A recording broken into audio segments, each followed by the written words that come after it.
Today, we're going to be discussing the second book in my book series. We're going to be doing it in two parts, so this is part one, which is going to consist of a list of fun facts that I gleaned from this book.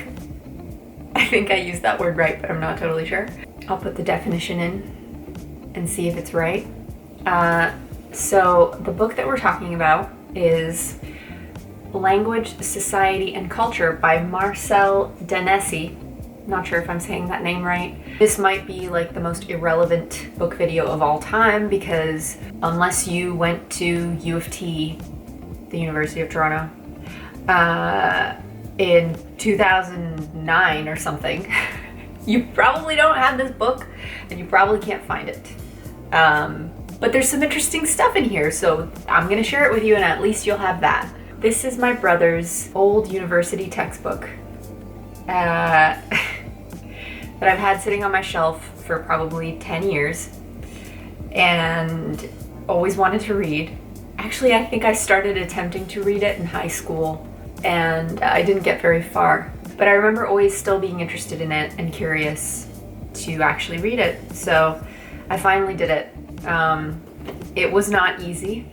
It was a bit of a struggle at times, just because the style is so dry in these books, especially this one that's like, linguistics is a science, I believe. And so the way that this book is written, I should hold this up more to do it properly. Also, sorry / if you like it, you're welcome, for this blue lighting, because the sun is just about to set and the blue light is coming in through my window, so the lighting's also going to change drastically throughout this video, but I had to film this video now. I'm sorry. Or you're welcome. So anyway, what was I saying about this? Right. Throughout the whole book, there's a lot of referencing to studies, and I just start to find that a little bit tedious after a while. I wish that this information could be communicated to me in a bit more of a spicy way, if possible. You know, like if this was written as some like pop science book or something, it would probably be a lot more entertaining.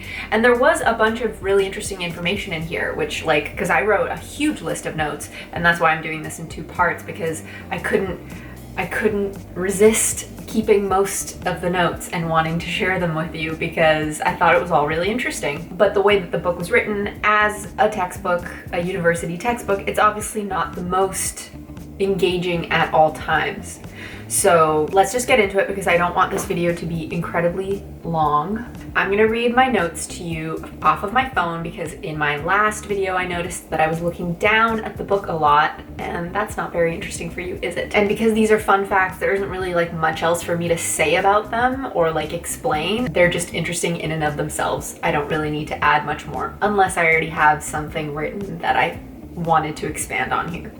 So, fun fact number one. Apparently, Aristotle first put forward the division of sentences into subject and predicate. Very, very nerdy first fun fact, but I didn't know that. Thought it was interesting that he was the one that did that, apparently. Next, I just wanted to share with you a couple examples of some of the incredible names of the researchers that are mentioned in this book, such as George Kingsley Zipf, and this is someone's last name, Gamkrelidze. Next, before the Middle Ages, first names were sufficient identifiers for people because there weren't enough people to actually have doubled names. I can't believe that. So in the Middle Ages, only then did names start getting duplicated enough that they needed to add surnames, so last names. And surname actually means name on top of a name. I guess like in French, sur means on or on top of, I think. So surnames were designed to provide identification on the basis of such features as place, where the individual was from, parentage, to which family or kinship group the individual belonged, or occupation. For example, in England, a person living near or at a place where apple trees grew might be called John where the apples grow, hence John Appleby. Such place names, known as toponyms, constitute a large number of surnames: Wood or Woods, Moore, Church, or Hill. Descendant surnames, or names indicating parentage, were constructed typically with prefixes and suffixes. McMichael, meaning of Michael; Johnson, meaning son of John. Surnames reflecting medieval life and occupations included Smith, farmer, carpenter, tailor, and weaver. Just some really cool stuff about names there that I never actually realized, like Johnson meaning son of John. It's pretty self-evident, but I just never thought about it that clearly. Next. Throughout Europe, wealthy and noble families adopted the practice of using family names. So continuing on with this subject. At first, these were not hereditary, but merely described one person. At times, someone might be given a descriptive surname for some reason. Someone named Robert might be called a Robert the Small because of his height, shortened eventually to Robert Small. In such cases, the nickname became the surname. Many surnames were formed in this way. Names like Reid, Reid, and Reid, with all the different spellings, for instance, are early spellings of red, referring to a man with red hair, or a woman with red hair, but apparently not because women didn't exist. Next, the Norse believed in Hell, H-E-L, an underground home for the souls of all dead persons, except those killed in battle. The souls of slain warriors went to Valhalla, which was a great hall in the sky. So I didn't know that Valhalla was this exclusive thing just for slain soldiers in Norse mythology. I thought it was similar to the Christian conception of heaven. But no, Valhalla is actually a lot more specific, according to this. I haven't looked further into this. So that was interesting. And I also didn't know that the Norse had a conception of hell, which again was for everybody else, which is not like the Christian version of hell. So that was interesting. Oh my god, my phone will not stop telling me that I have a software update that will be auto-installed, which it won't be because I had my phone plugged in last night and it didn't do it. So I don't know why it's bugging me so hard about it. Anyway, moving on, give you a little context on this one. Here we're talking about mythology, which was mentioned in the last point as well, but so we're kind of still on that. I should be giving you like little categorical maybe markers of themes we're talking about here, but I'm not doing that because this is just a collection of notes that I made that I didn't organize in that way, although they are organized in that way, but I'm just not giving you that preface. Oh my god, okay. Animals, human beings, and plants have all stood as symbols for ideas and events in myths of all kinds, many of which are around to this day. Trying not to look down too much. The Greeks portrayed Asclepius, no idea if I'm pronouncing that right, the god of healing. Clearly I don't know much about Greek mythology myself, holding a staff with a serpent coiled around it. The staff is often confused with the caduceus of the god Mercury, which has two snakes coiled around it. Today, both symbols are used as emblems of the medical profession. I didn't know that was where that came from. And continuing on with this subject, rarely, in fact, do we realize how much of the symbolism and language used by modern cultures is cut from the fabric of early myths. From the Germanic and Roman myths we have inherited, for instance, the names of most of the days of the week and months of the year. For example, Tuesday is the day dedicated to the Germanic god Tu, Wednesday to the chief god Wotan, Thursday to Thor, Friday to the goddess of beauty Frigga, and Saturday is dedicated to the Roman god Saturn, January to Janus, and so on. Again, something I had no idea. A lot of these fun facts, I wonder if a lot of people actually know and I'm just ignorant. Feel free to comment about my ignorance down below. Moving on, but still talking about mythology here. A mythology can also lead to the establishment of lifestyle and social trends.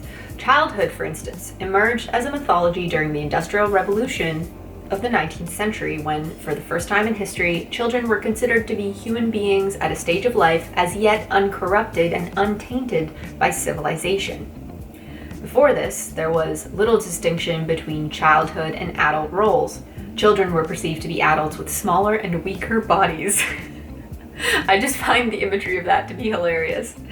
And then I wrote a little further explanation that I worded myself, and because I'm obviously like quoting stuff here. I guess I didn't make that clear either. I'm still getting better at this, okay? So what I wrote was, this was because the Industrial Revolution shifted work from farms to factories and cities, and children were protected from this type of work, that is, the industrial work, unlike they had been from farm work, and this new stage of life was formed that prioritized different things for children, such as learning and play. I found that really cool. It also reminded me of this documentary that I watched on a plane once about what's the word for when something becomes created? The advent of adolescence that happened in post-World War II time, I believe, when the whole boom happened in the States and whatnot. Teenagers didn't really exist before that, and that was because I can't remember why. Maybe they started going to school for longer after the Second World War, or because there was an increase in leisure time because of the increase in general wealth and the middle class forming. Something to do with that. Really cool documentary. I would recommend it if I could remember what it was called, but maybe you can search it. Maybe you can just search that subject and you'll find it. Sorry to not be more useful on that. Moving on. A phonographic system. Phonographs are forms standing for parts of words, such as syllables or individual sounds. So a phonographic system for representing single sounds is called alphabetic. The first alphabetic system emerged in the Middle East and was transported by the Phoenicians, a people from a territory on the eastern coast of the Mediterranean, located largely in modern-day Lebanon, to Greece. So it was transported by the Phoenicians to Greece. It contained symbols for consonant sounds only. When it reached Greece, symbols for vowel sounds were added to it, making the Greek system the first full-fledged alphabetic one. Didn't know that. Next. Every alphabet character is the symbolic residue of a stylistic alteration to some earlier pictograph. A pictograph is a visual symbol of something, I guess. Like a drawing of a bull, for example. The alphabet character A started out as a pictograph of the head of an ox in Egypt and other parts of the Middle East. And I'll show you kind of the evolution of that, how it turned into the letter A, because I thought that was really cool. Check this out, all right? Check this out. This is really fucking cool. Next, many of the abbreviations we use are Latin. For example, etc., i.e., and I think I knew this in the back of my head because obviously I knew, or not obviously, but like etc. I think I knew that was Latin, but for example, I didn't know that IE stood for id est, meaning that is. And there's a bunch of other examples, but I didn't write them down. Next, motel comes from motor plus hotel. That one was real for me, don't know why. It's because it's so obvious, but I never thought about it. Next, basically here I'm just sharing the definitions of Pidgin and Creole, because I didn't know the definition of Pidgin. I knew about Creole, but I didn't really fully know either, I think. I had them confused, so here it is. Pidgin is a form of communication that results when people of different language backgrounds have been brought together in specific situations with no common language to use. Okay, so I think it's like a combination of languages or something like that. And then Creole is the language formed by the children of Pidgin using people. So I guess it's like the further evolution of it. Really interesting. Next, the Oxford English Dictionary reports that the use of like, meaning in a way, so to speak, as in I'm like so in the mood, goes back to 1778. Another interesting factoid, which I'm not quoting directly, is that like is used as a hesitancy, a way of stemming off interruption from others in your social circle while you're verbally communicating but need a break to form your thoughts. It makes so much sense that this use developed in teen slang because this tends to be a very social period of life. Hopefully. I need to drink some water because my throat is dying.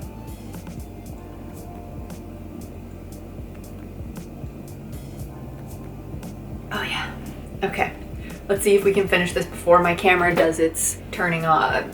It doesn't turn off, but it stops recording. Yeah, we're almost at the end here. Okay. Historically, dude originally meant old rags. A dudesman was a scarecrow.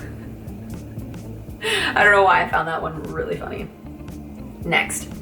In 1973, the Oxford English Dictionary conducted a computerized survey of about 80,000 words. According to that survey, the source language of English words were as follows. French, including Old French, was 28.3%, Latin, 28.24%, Germanic languages, 25%, Greek, 5.32%, and others, 8.31%. I did not realize that English was such a hodgepodge of different languages. I mean, it's pretty obvious, I guess, but I thought that it was way more primarily Germanic than only 25%. So that was a bit of a shocker for me there. Next. Sorry if me saying next like this over and over is really annoying, but I don't know how else to transition between these points. Do I want to do this one? Okay, so there's this chart in here that shows how Italian has these words that it has like converted into new words that are borrowing from English. And if that doesn't make sense, let me just give you an example. So the standard Italian word for the verb to push, or I guess this is conjugated or something, I don't fucking know, is spingere, okay? But the nativized form, and I think this is in situations where, yes, where Italians immigrated to North America and then started importing English words into Italian, turning them into Italian. So what spingere turned into was pusciare. So it sounds like push, right? Other examples are garbage being garbiccio, mortgage being mortgagio, switch, switcha. I just find these so funny because I'm Romanian, so I think my parents have done this, or probably me and my brother have done this as well with words in Romanian, and maybe even Romanians still living in Romania, because English has become so omnipresent in the entire world that I think this is starting to happen all over the place, no matter if you've moved from your original country of origin, I guess. So I thought that was cool. Next, German uses Kummerspeck, don't know if I'm pronouncing that right, literally, quote unquote, grief bacon, that's the translation of that word, to designate the excess weight gained from overeating caused by emotional problems. I don't know why I find that one funny. Probably because I have personally experienced that. Next. Okay. So this is potentially the most pretentious fun fact that I have. Also potentially most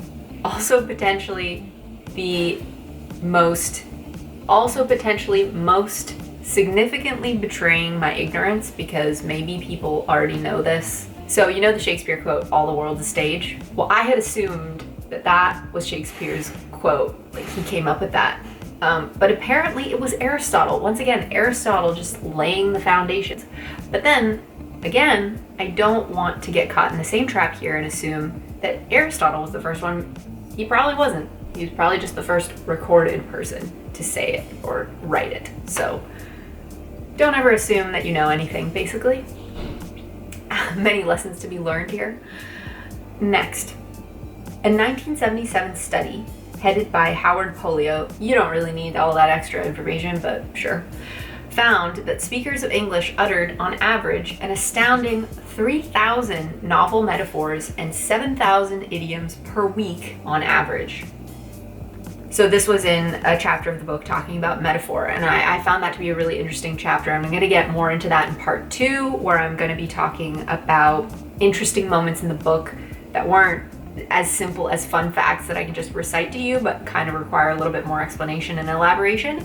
But I found that chapter to be really interesting, just showing like how important metaphor actually is to our language, and not just our language, but our way of thinking, which I had never thought about as much as I did when I was reading that chapter. Okay, I'm gonna restart it. I'm not taking any chances here. Okay. And we're on our last point here. Congratulations, everybody. Clap, clap, clap. We made it. Good work. Learned some things today. Last fun fact. The writer George Bernard Shaw often made fun of English spelling, pointing out, for example, that the word fish could be legitimately spelled goatee, given that GH was used in place of F in a word such as enough, O for I in a word such as women, and TI, T for sh, SH in a word such as nation. I just thought that was such a perfect little nugget that shows how ridiculous the English language is, and reminded me how grateful I am that I learned English as a small child and I didn't have to try and learn it as a second language, because, I mean, technically it is my second language, but it doesn't feel that way, because the rules for pronunciation are all over the place. So that concludes part 1 of this book episode, Book Chats, Mark Danesi, Language, Society, and Culture. Yeah, I think I was a little bit ambitious reading this one, and once I got more than halfway through, realized how much I would be kind of trudging my way through it towards the end, even though the second half was more interesting because it got further into the depths of this whole subject. Again, like, this is an introductory book. It's introducing anthropological linguistics. So the first half was a lot of like foundational stuff that was really dry and boring. And then the second half got a bit more interesting. But I think it would be cooler to read a book that was like one of the chapters in the second half of this as a whole book, like a whole book about metaphor. But maybe not in an academic textbook format. Yeah, so I'll see you in part 2. I might not do that for the next video because, I don't know, I guess I am on a roll with this one though. If I am getting sick of doing this, I might be doing a food video for you next. So we're just gonna have to keep you in suspense on that. You'll have to wait and see what the next video is gonna be about. Hope you enjoyed my very gray aesthetic today, and as I said, the light would change. It absolutely did. This half of my face is now dark, whereas it was blue before. Don't know why I'm still talking. Have a good one. See you next time.